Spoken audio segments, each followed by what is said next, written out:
The Assembly will hear a statement by His Excellency Hailemariam Desalegn, Prime Minister of the Federal Democratic Republic of Ethiopia. May I request protocol to escort His Excellency.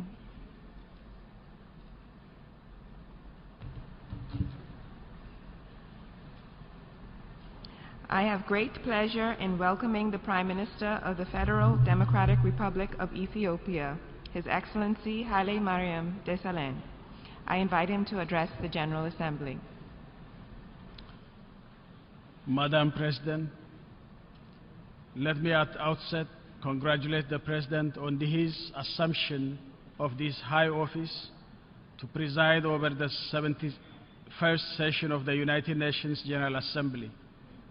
I wish to take this opportunity to assure you of our support in the effective discharge of your responsibilities. I would also like to express appreciation to your predecessor, His Excellency Mr. Mohan Lehtov, who steered the work of the historic 70th session. Since this is the last time that the Secretary General has addressed this Assembly, allow me, Mr. President, to express on behalf of the people and government of Ethiopia and that of my own sincere appreciation to Mr. Ban Ki-moon for his tireless service to our organization over the past decade. We cherish his friendship with Ethiopia and Africa as a whole, and we wish him all the very best in his future endeavors. Madam President, the past 1 year was indeed historic in many ways than one. It was the time when we reflected our journey over the past 70 years and took decisive steps towards ensuring the peace and prosperity of our peoples and the protection of our environment. We saw what the United Nations can deliver as a unique intergovernmental platform for a common and collective response to the myriad of challenges facing humanity as a whole. It was testament to the fact that we can indeed achieve concrete results if we set aside or at least manage our differences and act for the common good. Now is, of course, the time for action so that the transformative decisions that we took last year will have a real meaning in the lives of our people. We recognize the small but encouraging steps taken towards implementation in many of the domains. On our part, for instance, not only have we integrated the SDGs into our national development plans, but also embarked on implementing them. The ratification of the Paris Climate Agreement is also a major priority, and we will expedite the process as soon as our Parliament opens in the session at the end of this month. Madam President, that the world is currently confronting unprecedented challenges would be an understatement. This has no doubt enormous implications for the implementation of the ambitious and transformative agendas that we have set out last year. International peace and stability is facing greater risks with the rise of geopolitical tensions and the growing threats posed by all shades of terrorist groups and other transnational criminal networks. The world economy has not yet come out of its crisis mood, and increasing inequality is creating a lot of frustration, paving the way for the resurgence of populism. As much as the social media is offering a digital platform to improve exchange of information and enhance popular participation, its attendant negative impacts cannot simply be ignored. In fact, we are seeing how misinformation could easily go viral via social media and mislead many people, especially the youth who are our future. Social media has certainly empowered populists and other extremists to exploit people's genuine concern and spread their message of hate and bigotry without any inhibition. We would be the first to admit that countries need to own their problems. Externalizing the source of setbacks and seeking external causes for one's national shortcomings is an approach to problem solving whose result can only be pregnant with danger. But it is critical to underline one critical matter, which is usually given short shrift both by the media and others. It is simply hypocritical to deny that some of our countries have been targets for destabilization activities carried out with no accountability by people and groups who have been given shelters by states with whom we have absolutely no problems.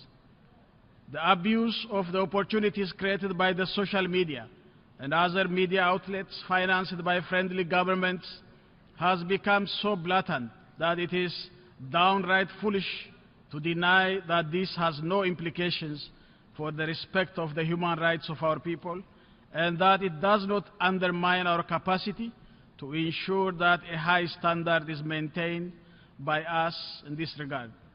On the other hand, the fragile nature of our environment has also been evident as the El Nino-induced drought affected the livelihood of millions of people across the world, including our own. This is happening at a time when humanitarian needs have become extremely enormous because of other emergency situations. In addition, the large movement of refugees and migrants has become a major crisis, and this is a matter that we discussed at length over the last few days. Madam President, it is under these challenging circumstances that we are striving to implement our transformational agenda, and obviously, there are no easy solutions to this complex challenge. The situation is much more pronounced, especially for least developed countries like us, which are making every possible effort to make a dent on poverty. We are trying to escape from the poverty trap and take our country on the path of sustainable growth, and there are bound to be twists and turns in our efforts. This is only natural as the successful development experience of others have shown in the past. What we need to have the policy space to make mistakes and learn from them. We believe our vision is right, and we are determined to get there. Whatever challenges and shortcomings we may have, we don't have difficulty owing to them, and we will make every possible effort to deal with them in close consultation, cooperation, and participation of our people. There is no better testimony for the resolve we have in this regard than the way we handled the El Nino-caused tragedy. This notwithstanding, however, we know that we are not living in isolation, and we need a favorable external environment to realize our development aspirations. We cannot simply wish away this challenge that I have tried to explain above. They need the collective and coordinated responses of all of us, and we, on our part, are always ready and willing to continue to contribute positively in close partnership with others in our region and beyond in tackling this challenge. In this context, peace and security in the Horn of Africa is extremely critical for us, and we are doing everything we can together with others in the region to tackle the conflicts affecting our neighbors. In this regard, we have been exerting tremendous efforts to assist South Sudan in resolving its internal problems. What happened in July was indeed a serious setback in the implementation of the peace agreement that the South Sudanese parties signed under the auspices of the IGAD+. We in the IGAD region met on a number of occasions at various levels to address this issue and made concrete proposals on the way forward, which was subsequently supported by the African Union and the United Nations.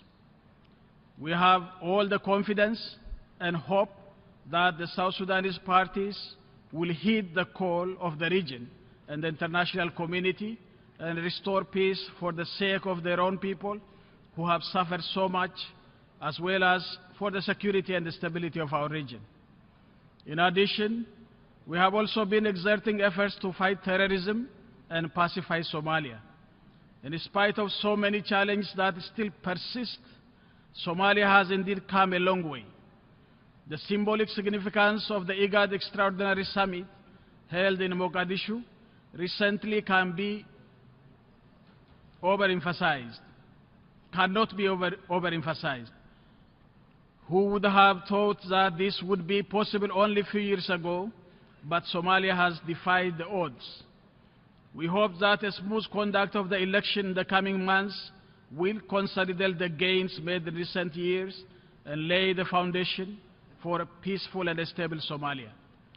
We in the region are ready to support and accompany this process together with the African Union, the United Nations, and other international partners.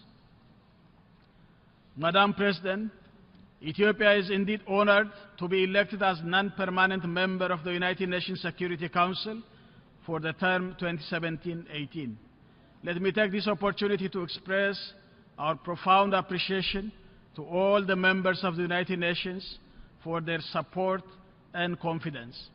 I would like to conclude my remarks by reaffirming our commitment to effectively discharge our responsibilities and uphold the principles and purposes of the United Nations Charter. I thank you for your kind attention.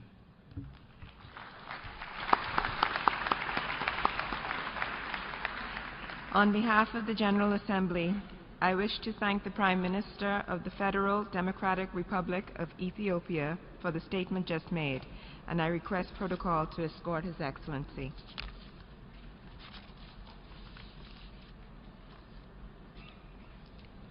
The Assembly will hear a statement by